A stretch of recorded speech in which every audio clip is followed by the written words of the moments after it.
There, Wilson. Now let's turn to Katie Nielsen, who is off of Highway 128. That's at Soda Rock Winery. And Katie, how do the flames look behind you?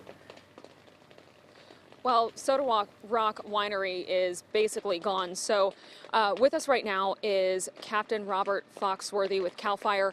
So tell us exactly what's happening here and what firefighters were trying to do. Well, I wasn't here specifically when they were here, but I know how these things work, and most likely embers or some kind of fire impinge on the structure, and it's now being consumed by fire.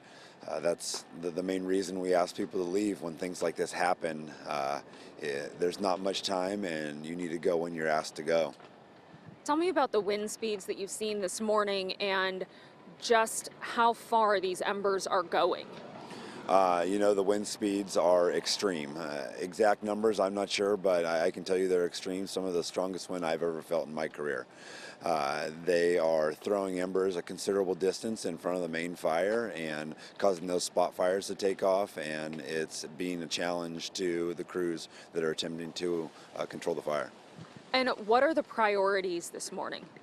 Well, number one, our priority is always life first. We protect life, so if there's still people in the area, we're going to do our best to get them out. Then second, property. Getting out there, getting in front, getting to the homes, getting to these populated areas, and making sure that we can lessen the loss of structures. And tell me about the difficulty that you guys have in fighting fires in these types of winds. With winds like this, it's virtually impossible to get out there and be right on the edge of the fire and work to put it out on the ground as a firefighter. Our main priority is to get out in front and do the best we can to try and mitigate the problems like you see in the back and make sure that people can safely exit the area. And so now we had actually seen a firefight a little bit up the road. There was a home that firefighters were trying to save there. Tell me about how the resources are being deployed.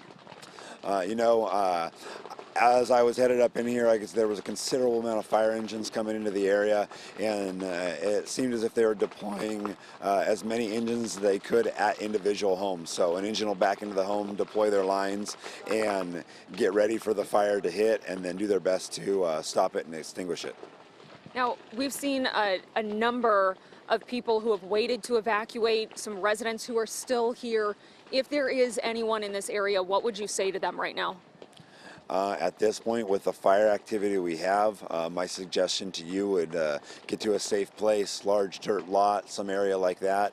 If there is a road that's safe to exit, do that if you can. If you're unable to do that, just get yourself to a safe location that we have less of a chance of ground materials and things around you burning, and wait for the fire intensity to lessen so you can evacuate the area.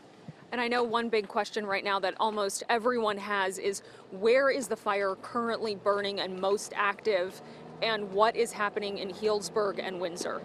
I'm unsure of what's actually happening there now. When I left there not too long ago, the fire hadn't made it to those locations yet. I had drove through both locations, and there was no fire in Healdsburg or Windsor approximately half an hour ago. How far it's progressed at this point, I'm not exactly sure. I know the fire is now west of 128 and progressing towards those locations, but exactly where it is, I'm unsure. And I know that you also came through Chalk Hill Road not too long ago. That's kind of a cutover in between 128 and the Healdsburg-Windsor area. What were you seeing there? Active firefighting. Considerable amount of resources in there, doing their best to protect as many structures as possible. And then just one last question for you. As firefighters, and when you are trying to fight fires like this, how difficult is it dealing with these winds and then the limited amount of water? We're used to working with limited amounts of water. We're good at that. We can manage that. We have water tenders that bring water to us, so water isn't an issue. Winds, they're an issue. They cause problems to us. We've gotten better at working in those conditions the last few years with some of these fires we've dealt with, but it does make things more of a challenge and makes things a little more difficult.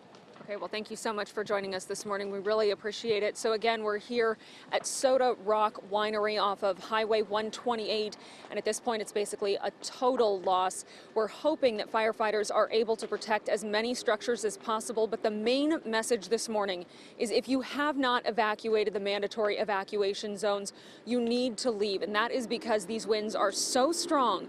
There are embers blowing all over the place out here, and so that creates spot fires that firefighters may or may not be able to get to before they take off again. So live near Jimtown, I'm Katie Nielsen. Back to you.